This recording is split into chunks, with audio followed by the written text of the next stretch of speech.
বন্ধুরা, আজকে তোমাদের সামনে আমি একটি নতুন ব্লগ নিয়ে এলাম। দেখো আজকে আমি কি রান্না করব। ডাউল রান্না করব, কালার ডাউল রান্না করব, ভেন্ডি ভাজি করব, দুটো কাঁচকলা নিয়েছি, এটা ভাজি করব, একটা আলু নিয়েছি, এটা ভাজা করব। আর পাশের বাড়ির এক বৌমা আমাকে এই শাকগুলো দিল, বললো আন্টি এই শাক কি খাবেন? তাই আমি না করতে পারলাম না, কারণ এই শাকগুলো অনেক ভালো লাগে খেতে।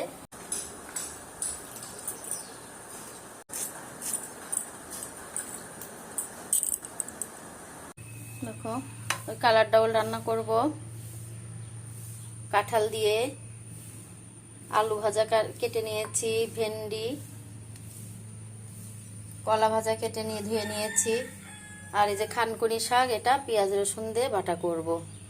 তো ডাউলটা অলরেডি ধুয়ে নিয়েছি আমি, ডাউলের জন্য জল গরম করে নিয়েছি। প্রেসারে ডাউলটা তুলে দেবো। আমার ভাতটা হয়ে গেছে এর মধ্যে। দেখো আমি ভাতটা এখন নামিয়ে ডাউলটা তুলে দেবো।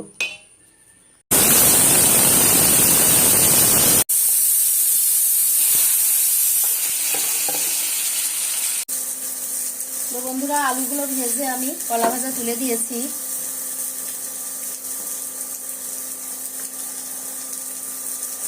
তো বন্ধুরা দেখতে পাচ্ছ, আমি এই কলা ভাজার মধ্যে দুটো শুকনো মরিচ আর কয়েক কোয়া রসুন দিয়ে দিয়েছি।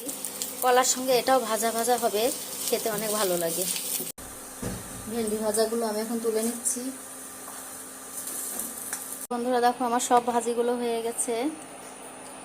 এখন আমি শাকগুলো তুলে দিচ্ছি, একটু ভেজে নেব।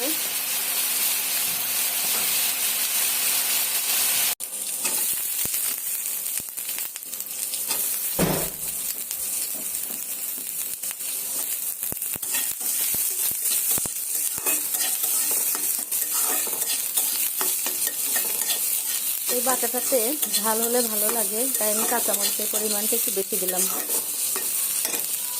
কালো জিরেটা দিয়ে দিলাম।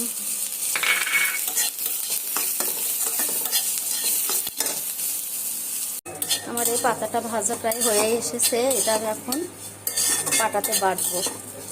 ব্লেন্ডার করলে অতটা মজা লাগে না। পাটাটা প্রায় হয়ে এসেছে, দেখো।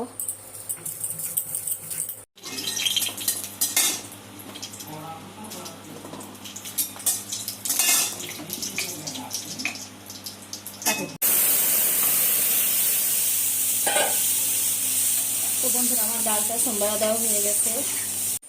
তো বন্ধুরা প্রচণ্ড গরম পড়েছে, অবশেষে আমার রান্নাটা কমপ্লিট হলো। তো আমার ভিডিওটা কেমন হয়েছে আর তোমাদের কেমন লাগলো এবং রান্নাটা কেমন হয়েছে জানিও।